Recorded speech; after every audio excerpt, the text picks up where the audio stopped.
Hi ಎಲ್ಲರಿಗೂ. ಇವತ್ತು ಅತ್ಯಂತ ಮೃದುವಾದ ಉಬ್ಬಿ ಉಬ್ಬಿ ಬರುವಂತಹ ಸಾಫ್ಟ್ ರವೆ ಇಡ್ಲಿಯನ್ನು ಸುಲಭವಾಗಿ ಮಾಡಿ ತೋರಿಸ್ತಾ ಇದ್ದೀನಿ. ಮೊದಲು ಒಂದು ಬೌಲಿಗೆ ಅರ್ಧ ಪಾವು ಉದ್ದಿನ ಬೇಳೆಯನ್ನು ಹಾಕ್ತೀನಿ. ಇದನ್ನು 3-4 ಬಾರಿ ನೀರಲ್ಲಿ ಚೆನ್ನಾಗಿ ತೊಳೆದು ನಂತರ ನೀರು ಹಾಕಿ ಮುಚ್ಚಳ ಮುಚ್ಚಿ 4 ಗಂಟೆಗಳ ಕಾಲ ಉದ್ದಿನ ಬೇಳೆ ನೆನೆಯೋಕೆ ಬಿಡ್ತೀನಿ. ಹಾಗೆಯೇ ಇನ್ನೊಂದು ಬೌಲಿಗೆ 2 ಪಾವು ಇಡ್ಲಿ ರವೆಯನ್ನು ಹಾಕ್ತೀನಿ. ನೋಡಿ, ಈ ರೀತಿ ಸಣ್ಣ ರವೆ ತಗೊಳ್ಳಿ. ಇದನ್ನು 2-3 ಬಾರಿ ನೀರಲ್ಲಿ ಚೆನ್ನಾಗಿ ತೊಳೆದು ನಂತರ ನೀರು ಹಾಕಿ ಮುಚ್ಚಳ ಮುಚ್ಚಿ ಇದನ್ನು 4 ಗಂಟೆಗಳ ಕಾಲ ನೆನೆಯೋಕೆ ಬಿಡ್ತೀನಿ.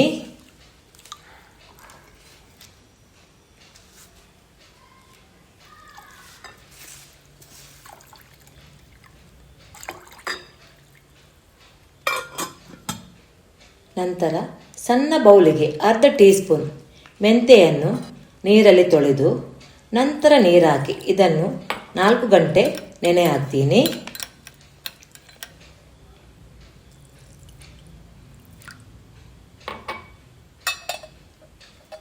4 ಗಂಟೆಯ ನಂತರ ನೋಡ್ತೀನಿ, ಉದ್ದಿನ ಬೇಳೆ, ಇಡ್ಲಿ ರವೆ, ಮೆಂತೆ ಕಾಳು ಒಳ್ಳೆ ನೆನೆದಿದೆ. ಇವೆಲ್ಲವನ್ನು ಪುನಃ ಒಮ್ಮೆ ನೀರಲ್ಲಿ ತೊಳೆದು ನಂತರ ನೀರೆಲ್ಲ ಬಸಿದು ಇಟ್ಟಿದ್ದೀನಿ. ಮಿಕ್ಸಿ ಜಾರಿಗೆ ಉದ್ದಿನ ಬೇಳೆ ಹಾಕ್ತೀನಿ. ಹಾಗೆಯೇ ಮೆಂತೆ ಕಾಳನ್ನು ನೀರು ಸಮೇತ ಹಾಕ್ತೀನಿ. ಇದಕ್ಕೆ 1 ಕಪ್ ಕುಚ್ಚಲಕ್ಕಿ ಅನ್ನವನ್ನು ಹಾಕಿ ಸ್ವಲ್ಪನೇ ನೀರು ಹಾಕಿ ಹಿಟ್ಟನ್ನು ಫೈನಾಗಿ ದಪ್ಪವಾಗಿ ರುಬ್ಬಿ ತರ್ತೀನಿ. ಅನ್ನದ ಬದಲು ಅವಲಕ್ಕಿ ಸಹ ಹಾಕಬಹುದು.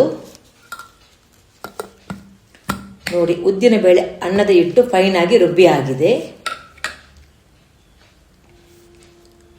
ರುಬ್ಬಿದ ಹಿಟ್ಟನ್ನು ಅಗಲವಾದ ಪಾತ್ರೆಗೆ ಹಾಕ್ತೀನಿ. ಮಿಕ್ಸಿ ಜಾರಿಗೆ ಸ್ವಲ್ಪನೇ ನೀರು ಹಾಕಿ ಇದನ್ನು ಪಾತ್ರೆಗೆ ಹಾಕ್ತೀನಿ. ಇವಾಗ ಇದಕ್ಕೆ ಇಡ್ಲಿ ರವೆಯಲ್ಲಿದ್ದ ನೀರನ್ನು ಪೂರ್ತಿ ಹಿಂಡಿ ಹಾಕ್ತೀನಿ.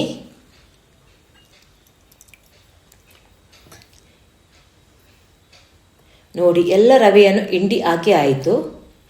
ಹಿಟ್ಟನ್ನು ಕೈಯಲ್ಲಿ ಒಳ್ಳೆ ಮಾಡಿ ಮಿಕ್ಸ್ ಮಾಡ್ತೀನಿ. ಸ್ಪೂನ್ ಸಹಾಯದಿಂದ ಮಿಕ್ಸ್ ಮಾಡಬೇಡಿ.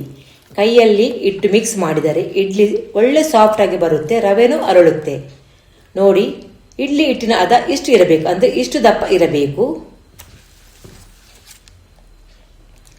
ಇವಾಗ ಇದಕ್ಕೆ 1/4 ಟೀ ಸ್ಪೂನ್ ಅಡುಗೆ ಸೋಡಾ ಹುಡಿಯನ್ನು ಹಾಕಿ ಒಳ್ಳೆ ಮಾಡಿ ಮಿಕ್ಸ್ ಮಾಡಿ ಮುಚ್ಚಳ ಮುಚ್ಚಿ ಬೆಚ್ಚಗಿನ ಜಾಗದಲ್ಲಿ ಇಟ್ಟು 8-10 ಗಂಟೆಗಳ ಕಾಲ ಇಟ್ಟು ಫರ್ಮೆಂಟೇಷನ್ ಆಗೋಕೆ ಬಿಡ್ತೀನಿ. ಸೋಡಾ ಹುಡಿ ಆಪ್ಷನಲ್, ಬೇಕಾದರೆ ಮಾತ್ರ ಹಾಕಿ.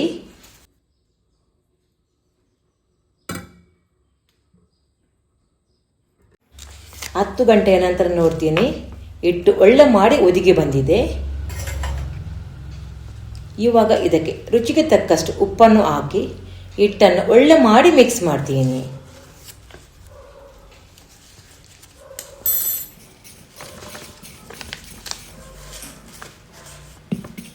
ಇಡ್ಲಿ ಲೋಟಕ್ಕೆ ಅಂದರೆ ಗಿಣ್ಣಲಿಗೆ ತೆಂಗಿನ ಎಣ್ಣೆಯನ್ನು ಸವರಿ ಇಟ್ಟಿದ್ದೀನಿ.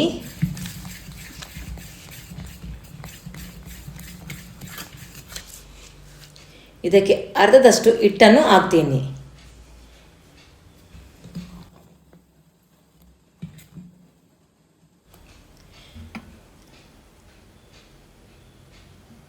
ಇನ್ನೊಂದು ಸೈಡಲ್ಲಿ ಇಡ್ಲಿ ಪಾತ್ರೆಗೆ ನೀರು ಹಾಕಿ ಗ್ಯಾಸ್ ಸ್ಟವ್ ಆನ್ ಮಾಡಿ ಇಟ್ಟಿದ್ದೀನಿ.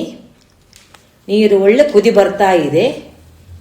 ಇವಾಗ ಹಿಟ್ಟು ಹಾಕಿದ ಗಿಣ್ಣಲನ್ನು ಪಾತ್ರೆ ಒಳಗೆ ಇಟ್ಟು ಮುಚ್ಚಳ ಮುಚ್ಚಿ ಹೈ ಫ್ಲೇಮಲ್ಲಿ 20 ನಿಮಿಷ ಇಡ್ಲಿ ಬೇಯಿಸ್ತೀನಿ.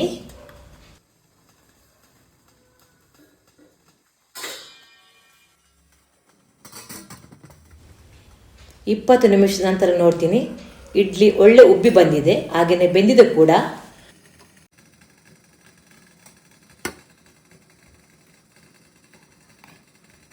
ಇದನ್ನು ತೆಗೆದು ಪ್ಲಾಟ್ಫಾರ್ಮ್ ಮೇಲೆ ಮಗುಚಿ ಹಾಕಿ ಇದರ ಮೇಲೆ ಒದ್ದೆ ಮಾಡಿದ ಬಟ್ಟೆಯನ್ನು 10 ನಿಮಿಷ ಹಾಕ್ತೀನಿ.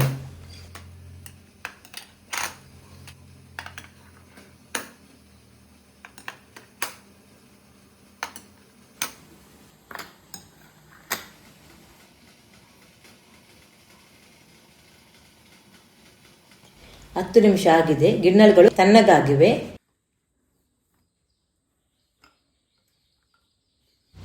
ನೋಡಿ ಸುಲಭವಾಗಿ ಇಡ್ಲಿ ಬಿಡ್ತಾ ಉಂಟು. ನೋಡಿ ಹೇಗೆ ಬಂದಿದೆ ಅಲ್ವಾ, ತುಂಬಾ ಸಾಫ್ಟ್ ಆಗಿದೆ ಕೂಡ. ನೀವು ಇದೇ ರೀತಿ ಮಾಡಿ ನೋಡಿ ಹೇಗೆ ಬಂದಿದೆ ಅಂತ ಕಮೆಂಟ್ ಮೂಲಕ ಬರೆದು ತಿಳಿಸಿ.